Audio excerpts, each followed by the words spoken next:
Salam alaikum malion chenim so demsen makuruba ame bela jelen fu.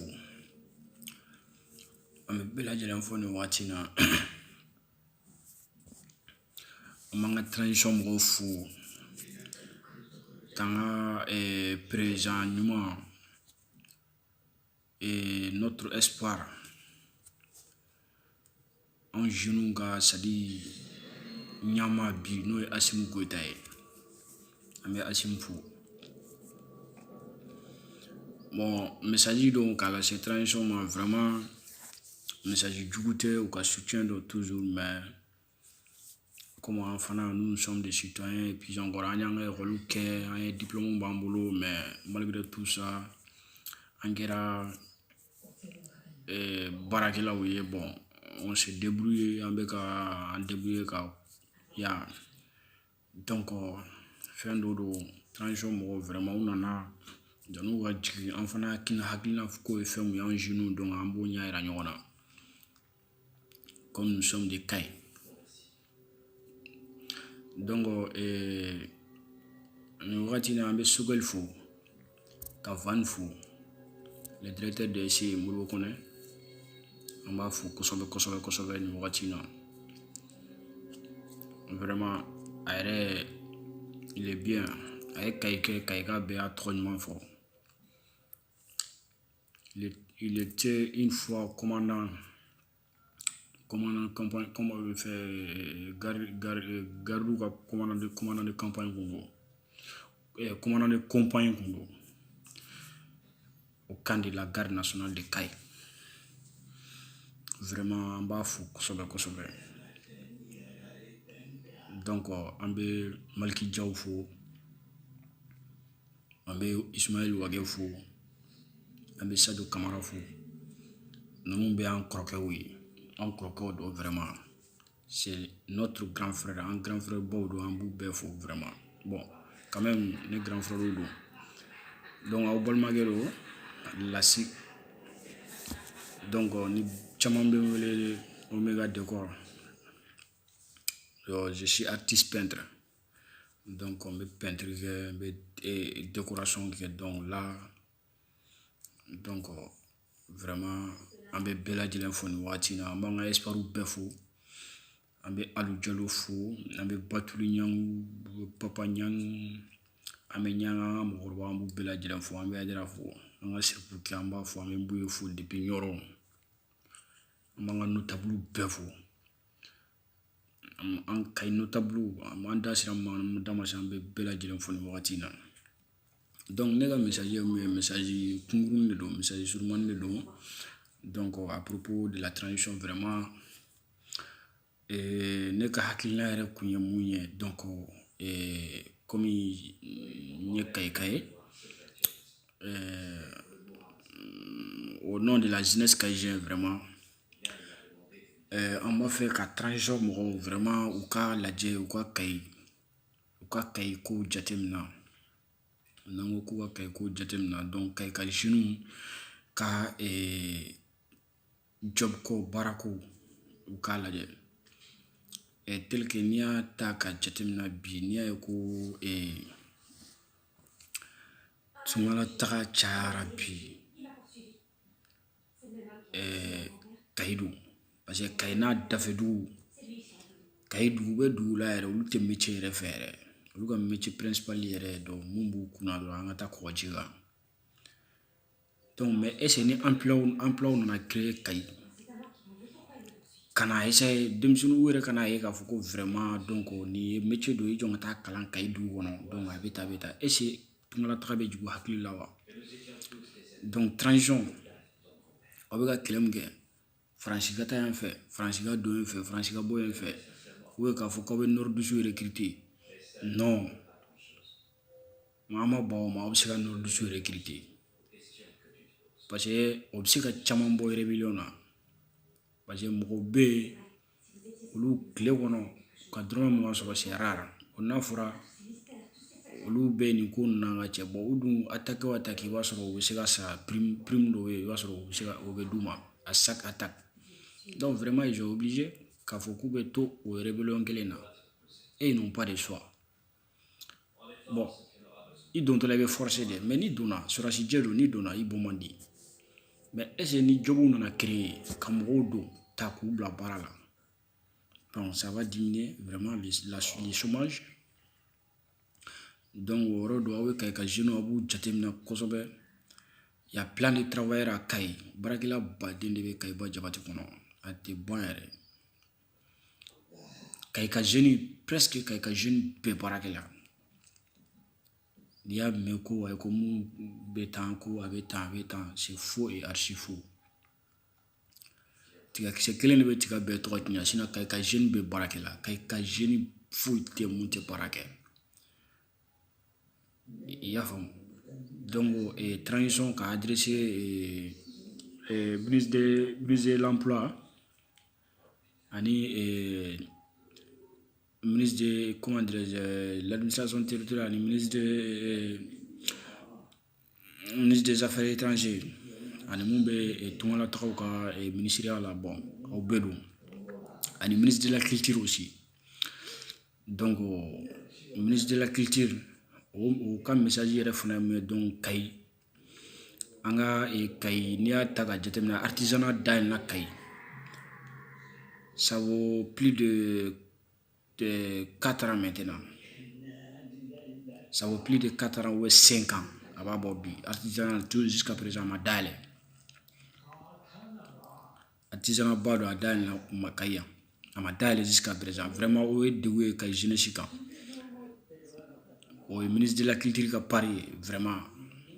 transition janaw ka wuli donc aw bɛ fɛɛrɛ kɛ aw b'o olu ko ninnu sigi sen kan parce que yɔrɔ ninnu dabɔra vraiment jeunes kama a dabɔra artistes kama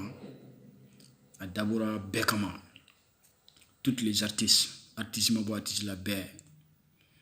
donc olu yɔrɔ ninnu caman ye c'est à dire fɛn dɔ de ye chômage kɛlɛyɔrɔ don quoi donc en même temps fana donc tel que ka taa Sajola la fo Gungoto donc aw bɛ aw ka minnu fana jateminɛ parce que on voit que vraiment ni transition kɔnɔna la vraiment ɲa yɛrɛ la Kayi ka jeunes caman bɛ ka to min na mais foyi ma kɛ fɔlɔ parce que toujours n'a fɔra ko o minière ninnu de bɛ na Kayi yan u bɛ na bon u bɛ u ka conférence kɛ avec des grandes personnalités vraiment minnu yɛrɛ kun ma ɲi ka ye yɔrɔw la donc u tɛ foyi fɔ jeunes ɲɛ donc c'est des choses vraiment u bɛ k'u poche kɔnɔna dɔrɔn de jateminɛ donc toujours n'i y'a ta ka jateminɛ olu ko ninnu foyi ma ɲi ka kɛ jeunes kɔ toujours jeunes ka ɲi ka ye kɛnɛ kan toujours jeunes ka ɲi ka ye kɛnɛ kan tu vois ni ye hari même Kayi pont Kayi deuxième pont na de Kayi deuxième pont jɔli n'i y'a ta ka jateminɛ a tila bɛɛ bɔra Bamakɔ mais o le kɛ Kayi ka jeunes tun bɛ yan olu bɛ se mɔgɔ bɛ ne yɛrɛ terikɛ bɛ yen yɛrɛ a ka cɛ tubabukɛ y'a ta pont jɔli ko tun bɛ tubabukɛ bolo tubabukɛ y'a ta an ka cɛ a bɛ k'a bila faliya baara la kuru filew ni kuru arrangew ni de ce truc là mais a ka profession bɛ n'o ye clim dilan ye u ye un certain comment dirais-je Bamakɔka dɔ Sikasoka dɔ ka cɛ u ye a bila ka tubabukɛ ka clim dilan ka cɛ a ma ɲa plus de combien de fois mais cɛ y'a dépanner o ye ne yɛrɛ terikɛ a y'a dépanner bon finalement fo tubabukɛ nana bien placer ka cɛ ka places ni fɛnw d'a ma k'ale détacher ka n'a bila yɔrɔ wɛrɛ la ka poste wɛrɛ d'a ma il gagne bien bon n'a ɲɔgɔnnaw de don vraiment an kana essayer an ka mɛn mɔgɔw ta u ye ɲɛna kan quoi Kayi ka jeune bɛɛ n'a ka métier bɛ yala Kayi ka jeune bɛɛ n'a ka spécialité bɛ yala baarako in bɛ cogo min na Mali yɛrɛ normalement Mali yɛrɛ man ɲi ka diplôme yɛrɛ jateminɛ baarako la bi non ma administration fɛ o dɛ mais métier ko la Mali man ɲi ka diplôme jateminɛ an ka ɲi ka kɛ américain de ye américain b'i ta n'i ka expérience de ye américain n'a fɔra i ma ko i bɛ se tewuli de la américain b'i ta ni tewuli ye n'a fɔra i bɛ se diɲɛ ko o ko la américain i bɛ don Amérique bi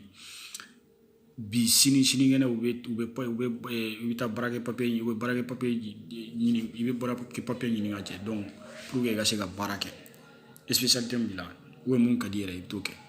parce que americain ko de ko mo tsi ga bolo ni ma barake amerique isi ya te uli ngaje non foni bora bara la ni na yiga te ni fe ga fe donc des choses vraiment ningo message kungurune au bolmake de lasana ni bébé wolo ko lasi o mega les décorateurs donc vraiment ni go message kungurune ka lasi transition ma ka lasi asim go tana ka ministre bela dilema kay jeune be to la vraiment mbenga kay jeune fona ka nyamo ko mbafu Dawda Camara mbafu vraiment mbafu donc fin do kay ga jeune en be réglé en bébé do dakelen fait en bébé bo dakelen fait donc j'espère que mo chaman be ubendo ni munu ere donanga page Facebook on a la nga fait bon vraiment kay ga ko donc quoi c'est kay qui gagne c'est Mali qui gagne donc ambe do OK ala ka ni kele ala ka bantu ade be se ka fo chaman kera la re parce que alhamdulillah chaman ba kera la rebelu sirana rebelu burla rebelu rebe ka do population on la donc vraiment ba fuko une nouvelle douane bon kele mbe bi o yani français ka kele de donc ni ala sona o be noya donc mun ba fuka be tan ni be kuma wara de ni be kuma wara Hachim c'est un homme sincère, c'est un homme très prudent sinon ni ni ke mo non sama sur fanga d'Afrique la mena mais vraiment a hakli kain avec baraka hakli sigila mo ba bulu fana munu hakli sigilando et il est bien conseillé aussi donc on va conseiller fana fo mo be ka conseiller jijuro amba befu vraiment ambe comment dirais-je ministre job ambe job vraiment je vous aime tout même je vous aime vraiment je vous apprécie beaucoup le ministre job vraiment merci ne façon de moi ya irana ka fa unana warko te sanunko te fuite au be ka baraka on jeune de bon fana ba ko fuka munke amba ko fuka munke wallahi munu ba fuka ba posi fala de wo be avita na dira wari fembe kesu inai aya beje men mbalo o mo fana tawye akon nu to ko jugu kuma la men to ko nu to ko barake ko into manjang ni alake ni mu ni oni nyamai ngaka wata boni ya ta fana ga clean fa Hachim Goïta amma yini mo foye no kira president ko clean ga fo Hachim Goïta ko clean fo sokel ko kala mai ko clean fo Maliki Diaw ko clean fo Sadio Camara ko clean ina fo ministre job ko clean ina fo engagé directeur van donc o kuna foni do ambe Sékou Tounkara fo depuis États-Unis le politologue vraiment bi faut parce que il a kuna foni kadimo vraiment kadimo ni ko kadimo ni malita bi 100% mo se ga information femme français là aka dogon mo se ga information femme anglais là aka dogon bon mali bamanan dugude mali maraka dugude mali fula dugude mali kado dugude mali dono duguye mali suraka duguye mali sia be duguye donc mais bamana maraka dongono ni bébé bamanan kambe donc ni fon fe ne ya fo bamanan kana donc kede be ka jamana dong kuna fonia ebe ka nyafon to kuna fonia ebe ka kilogron kuna fonia esafum ebe ka confiance kuna fonia bema kalon peut-être ko kame donc i ka bamanan kan vraiment avec mo chama bo dibila ni information ni fon ye normalement bi ni ko na chuwate ni transition na chuwate e ka presi akainga dailene ka dima spécialement quoi Mali kono même harnité Mali kono donc orole do i drogué donc il faut qu'il walmano kayba jabati donc merci